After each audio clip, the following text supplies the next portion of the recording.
Добар ден, го гледате неделното интервју на Радио Слободна Европа. Наш денешен гостин е вице-премиерот за европски прашања Бујар Османи. Вице-премиере, со планот 18 стартуваат суштинските реформи потребни за интеграција на Македонија во Европската Унија. Што ќе гарантира усвојувањето на потребните закони, кога најчесто забелишките се дека потфрламе во спроведувањето на законите? Сме фокусирани на 4 поглавја. Тоа е правосудство, безбедносни служби, администрација и борба против организиран криминал и корупција. Тоа што е различно квалитативно во однос на 369 се два моменти, односно две колони кои што се додадени на планот. Првото се така наречените индикатори за реализација, односно што ние ќе процениме, врз основа на што ние ќе процениме дека е успешна реализацијата на мерките кои што се донесени во планот, но исто така многу важна, исклучително важна колона е така наречениот трак рекорд, односно што конкретно се сменило во секојдневното живење за граѓаните, за системот од донесување на тие мерки. Дали во судовите има различен однос кон граѓаните, кон тоа што го работат, дали јавната администрација е деполитизирана, дали безбедносните служби се деполитизирани, се ефикасни, или дали има конкретни резултати против борбата против организираниот криминал и корупција. И мислам дека со тоа додаваме додатна вредност. И тоа е важно и заради нашите граѓани, бидејќи пред се реформите ги правиме за нив. Тоа се барање на Европската Унија, но користа ќе имаат граѓаните од тие реформи, но и да ги убедиме земјите членки дека покрај тоа што носиме закони, ние всушност имаме конкретни резултати. При тоа не се амбицираме дека ние ќе ја направиме од утре Македонија европска. Туку ако секој нареден ден ни е подобар од претходниот, во смисла на конкретни резултати, ние имаме добар тренд на трансформација на државата. И од тука го сметам за планот 18 за суштински да ни обезбеди датум во јуни. Добивте ли забелешки од опозицијата за реформите? Овој план уште кога го подготвивме како драфт верзија, ја бев во нивното седиште им го презентирав. Ми ветија дека ќе ми дадат писмени забелешки, неколку месеци помина, уште не сум добил. Морам да поздравам фактот дека минатата недела се согласија да изгласаат 3 закони во делот на надворешниот механизам и во делот на ОТА со двотретинско мнозинство. И тоа значи дека опозицијата веќе навестува дека ќе биде конструктивна во делот на реформите и тоа веќе ми дава обврска уште еднаш да идам кај нив. После формализирањето на планот од страна на владата, да им ја презентирам конечната верзија и да побарам уште еднаш поддршка. Ова ни е историска шанса Македонија да блеска во компарација со 6 земји членки, меѓутоа и да искористи можноста за започнување на преговорите. Докаде е процесот за воспоставување на координативното тело за процесот на пристапување кон Европската Унија? Делот, столбот на оваа тело, на оваа преговарачка структура ќе бидат луѓето од администрацијата. Бидејќи тие се носители и тие ги имаме. За да биде процесот комплементарен, мора да ја вклучиме академската заедница и граѓанскиот сектор. За граѓанскиот сектор пуштивме оглас, кој што траеше околу месец дена. Моите информации се дека се пријавиле над 200 луѓе, чии CV-а сега ги прегледуваме да видиме кој е потенцијалот да го вклучиме.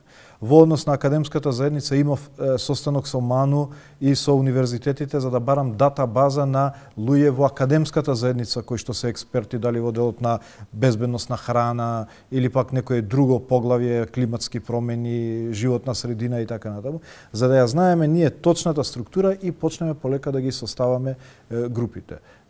Така да во тој правец одиме добро, процесот ќе биде инклузивен и ќе се обидеме да максимализираме сите целокупниот потенцијал кој што го имаме во државата и да го ставиме во функција на оваа трансформација на општеството во Европска. Значи се уште не се знае колку ќе чини, колку луѓе ќе бидат ангажирани во ова тело? Секој ден се пополнува списокот.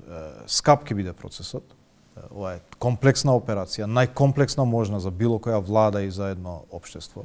Ќе бидат сигурно илјадници луѓе кои што ќе бидат вклучени. Така да ќе биде процес, сега сме во фаза на формирање, паралелно оди скринингот, во кој што слушаме што треба да правиме и ние ги подготвуваме институциите. Кога ќе се донесе одлуката за започнување на преговори, Првиот настан е меѓувладината конференција која што ја очекуваме ако оди све по планот есен наредната година и тогаш веќе почнува отварањето на првото поглавје и ги вклучуваме сите потенцијали за да почнеме да ги исполнуваме критериумите. Во тек е и расправата за уставните амандмани. Во првичните амандмани не беше вклучено вметнувањето на Охридскиот рамковен договор во преамбулата на Уставот. Зошто инсистиравте на оваа измена која не произлегува од обврските од договорот од Преспа? Четвртиот конститутивен елемент на оваа држава покрај Крушевската република, Асном, 8 септември е и Охридскиот рамковен договор и знаете цело е кога има се и затоа беше општата констатација дека треба во ова дефинирање веќе на конститутивните елементи да се додава и Охридскиот рамковен договор, без при тоа да се смета како некое етничко барање. Едноставно констатација на реалноста. Охридскиот рамковен договор ги дава основите за меѓуетничките односи, за решавање на конфликтите на ненасилен пат и мислам дека само ја гарантира и ја обезбедува државата во периодот што доаѓа. Но највеќе политички поени од оваа измена одат на контото на ДУИ. Не мислам дека е прашање на политички поени. Охридскиот рамковен договор е вграден во Уставот преку бројни амандмани. И мислам дека политички поени се добиваат кога правите за граѓаните нешто конкретно. А тоа се правичната застапеност, употребата на јазикот и други прашања за кои што имаат они корист. Европската комисија бара целосна одговорност за случувањата на 27 април, а во собранието се формираше тело за помирување. Колку ова е во спротивност со очекувањата на меѓународната заедница? Помирувањето не значи помилување, не значи амнестија како што беше сватено. Значи обврска е на премиерот да ја покрене, да ја лансира идејата дека државата има потреба од помирување и ајде да ги видиме примерите. Какви примери има во светот кои што може да бидат добра пракса, а ние можеме да ја имплементираме. Но реков дека во тој процес на помирување не сме на ниеден начин да се промовира принципот на неказнивост. И тоа се тие црвени линии кои што ги кажуваме во тој процес и на неказнивост на директните, тие што се директно вклучени во насилство или пак организатори на насилство, но доколку има добри практики во светот за помирување, за настани од сличен карактер.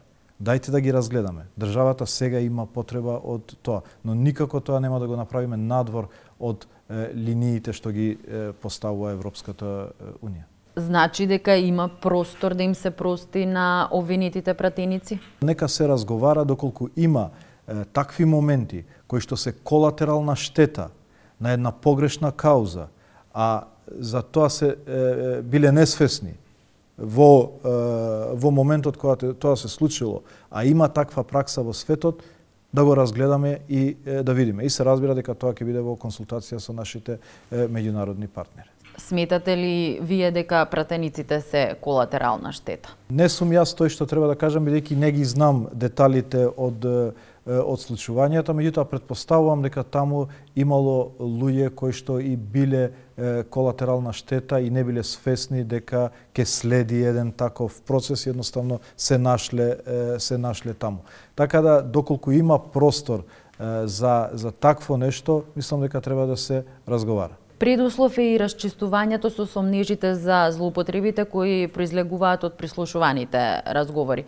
Која ќе биде судбината на специјалното јавно обвинителство? Кој ќе биде механизмот се разгледуваат две варијанти. Едно е да се најде начин како да се продолжи мандат да се истражат сите разговори.